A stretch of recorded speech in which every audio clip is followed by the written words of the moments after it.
Agora vamos começar a falar das causas de extinção da punibilidade. Com a prática do crime, surge para o Estado o direito de punir o agente. O legislador estabelece uma série de causas que extinguem essa punibilidade, impossibilitando a imposição da pena. O artigo 107 do Código Penal enumera algumas causas dessa natureza. Esse rol ele não é taxativo, pois existem outras causas de extinção da punibilidade. As causas extintivas de punibilidade não se confundem com as escusas absolutórias. Naquelas, o direito de punir do Estado surge em um primeiro momento e, posteriormente, é destruído pela causa extintiva. As escusas são, em verdade, excludentes de punibilidade, pois aqui nem sequer surge o direito do Estado, o direito de punir, apesar de o fato ser típico e antijurídico. Exemplo, o filho que furta R$50 da carteira do pai. Nesse exemplo, o filho é isento de pena, conforme o artigo 181, inciso 2º do Código Penal. Aqui, a relação de parentesco entre pai e filho precede ao fato delituoso. Não nasce aqui o ius puniendi, que é o direito de punir. O artigo 107 do Código Penal descreve as causas de extinção da punibilidade. 1. Pela morte do agente. 2. Pela anistia, graça ou indulto. 3. Pela retroatividade de lei que não mais considera o fato como crime. Aqui estamos diante do abolitio criminis, que estudamos lá no início do curso. No 4. Pela prescrição, decadência ou perempção. 5. Pela renúncia do direito de queixa ou pelo perdão aceito nos crimes de ação privada. 6. Pela retratação do agente nos casos em que a lei admite. Os incisos 7º e 8º, eles foram revogados. O inciso 7º, ele falava que era pelo casamento da vítima, nos crimes contra os costumes. Um exemplo, quando a vítima casava com seu estuprador. Nesse caso, haveria a extinção da punibilidade. Isso não é mais aceitável, tá, gente? E no inciso 8º, que é pelo casamento da vítima com o terceiro, nos crimes referidos no inciso anterior. Esses incisos eles foram revogados pela Lei 11.106 de 2005.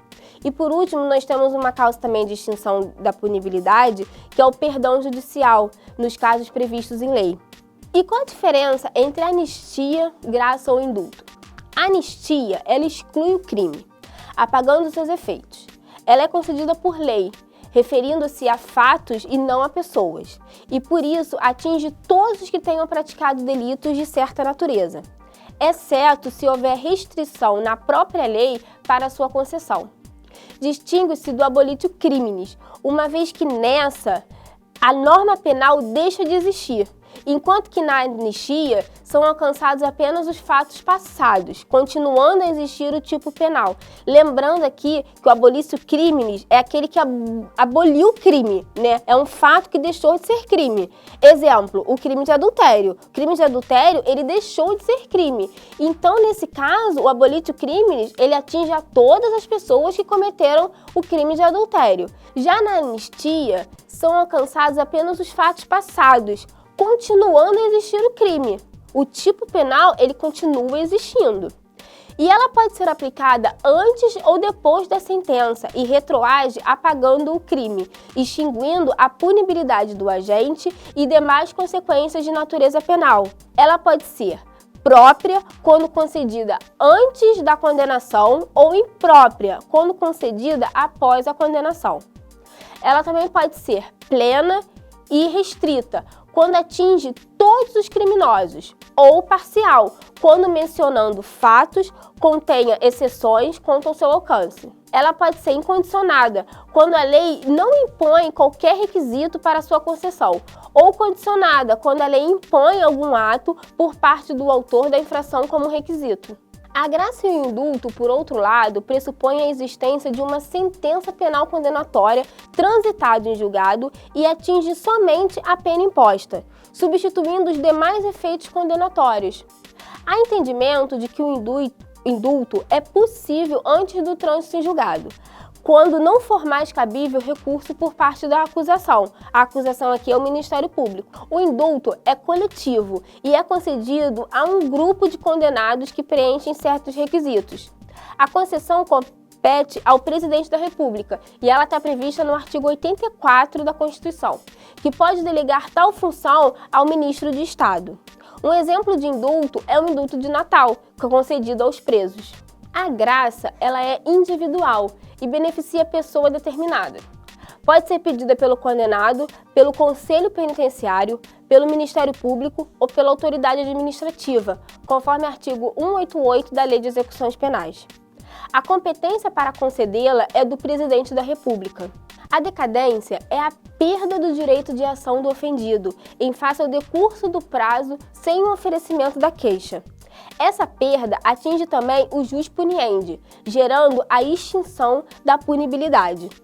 Exemplo, o prazo para oferecimento da queixa é de 6 meses, a contar do dia em que a vítima tomou conhecimento da autoria do fato. A queixa não poderá ser apresentada após o término do prazo, ocorrendo assim a decadência. A prescrição é causa de extinção da punibilidade e ocorre antes ou depois do trânsito em julgado. A prescrição da pretensão punitiva deve ser verificada de acordo com o máximo de pena privativa de liberdade em abstrato para infração penal, de acordo com as regras do artigo 109 do Código Penal. O artigo 109, ele diz que a prescrição, antes do trânsito em julgado da sentença final, salvo que tiver no parágrafo 1º do artigo 110 desse Código, regula-se pelo máximo da pena privativa de liberdade cominada ao crime. Prescreve em 20 anos se o máximo da pena é superior a 12. Prescreve em 16 anos se o máximo da pena é superior a 8 anos e não excede a 12. Em 12 anos, se o máximo da pena é superior a 4 anos e não excede a 8. Em 8 anos, se o máximo da pena é superior a 2 anos e não excede a 4 anos. Em 4 anos, se o máximo da pena é igual ou, sendo superior, não excede a 2. E em 2 anos, se o máximo da pena é inferior a 1 ano. E 3 anos, se o máximo da pena é inferior a 1 ano. Essa redação foi dada pela Lei 12.234 de 2010. Assim, o cálculo da pena deve ser feito sobre a pena máxima aplicada ao crime cominado.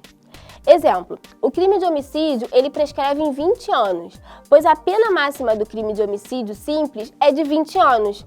Assim, de acordo lá com o artigo 109, os crimes que excedem a 12 prescrevem em 20 anos. A prescrição, depois do trânsito em julgado da sentença penal condenatória, previsto no artigo 110 do Código Penal, deve ser calculada pela pena imposta na sentença. São causas interruptivas da prescrição, que interrompem essa contagem da prescrição, que é o recebimento da denúncia ou queixa. Atenção, aqui não é o mero oferecimento da denúncia ou da queixa pelo Ministério Público ou pelo querelante, não. É o recebimento pelo juiz, tá? No caso de pronúncia, nos casos de crimes dolosos contra a vida, que são de competência do júri popular, pela decisão confirmatória da pronúncia, pela publicação da sentença ou acórdãos condenatórios recorríveis, pelo início ou continuação do cumprimento da pena e pela reincidência. E qual é o momento do reconhecimento da prescrição? Diz prescrição retroativa ou superveniente após a revogação do parágrafo 2º do artigo 110 do Código Penal. Antes da modificação trazida pela Lei 12.234 de 2010, o primeiro marco de contagem da prescrição retroativa era a chamada data do fato, ou seja, a data em que o crime havia sido praticado, levando em consideração o artigo 111 do Código Penal. Agora, o primeiro marco para essa contagem, levando-se em consideração a pena em concreto, ou seja, aquela efetivamente concretizada na sentença ou no acordo condenatório recorríveis, é efetivamente a data do recebimento da denúncia ou da queixa.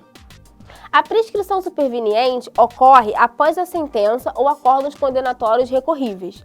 Logo, deve existir uma sentença ou acordo condenatório fixando uma determinada quantidade de pena, que será usada para o cálculo da prescrição. Não cabe prescrição pela pena hipotética ou ideal, conforme súmula 438 do STJ, que diz que, exemplo, uma pessoa é condenada a 2 anos de prisão pelo crime de furto. A denúncia ela foi recebida em 1 de 1 de 2010 e a sentença foi proferida em 3 de 1 de 2014. De acordo com o artigo 109, inciso 5 do Código Penal, a pena que não excede a 2 anos prescreve em 4 anos. Logo, a pena imposta na sentença está prescrita, pois entre a data do recebimento da denúncia e a sentença transcorreu o lapso temporal de 4 anos. No caso de concurso de crimes, as prescrições das penas computam-se isoladamente. A perempção é uma sanção aplicada ao querelado, ou seja, aquele autor da ação privada, que consiste no direito de prosseguir na ação penal privada, em razão da sua inércia ou negligência processual.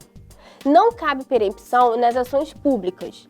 No caso de ação privada subsidiária da pública, pode o Ministério Público retomar a titularidade da ação.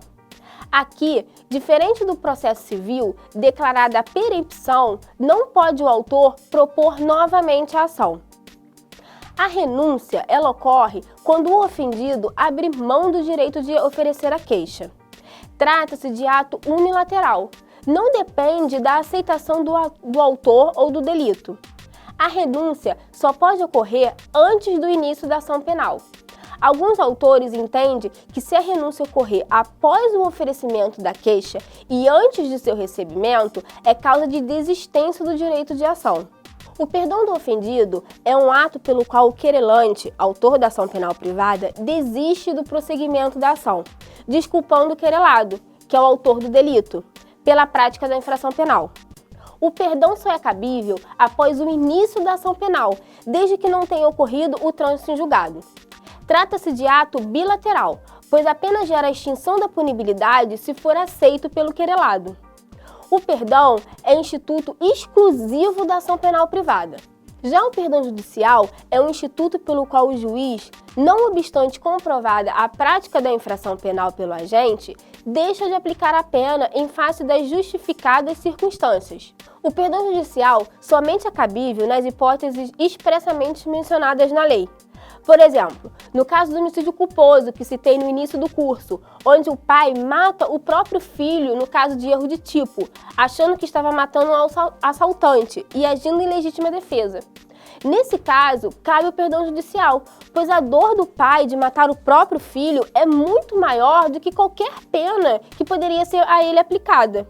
O perdão judicial não precisa ser aceito para gerar efeito. A sentença concessiva do perdão judicial é declaratória da extinção da punibilidade, não subsistindo qualquer efeito condenatório, nem o dever de indenizar subsiste, devendo a parte prejudicada ingressar com a ação cível para obter o ressarcimento. Concedido o perdão judicial, o réu mantém a sua primariedade, conforme súmula 18 do STJ. Assim, encerramos a parte geral do nosso curso de Direito Penal, onde foram abordados os principais assuntos desse tema. E aguardo vocês para estudarmos a parte especial do Código Penal nas próximas aulas, onde serão explicados os principais crimes contidos no nosso ordenamento jurídico. Te espero lá!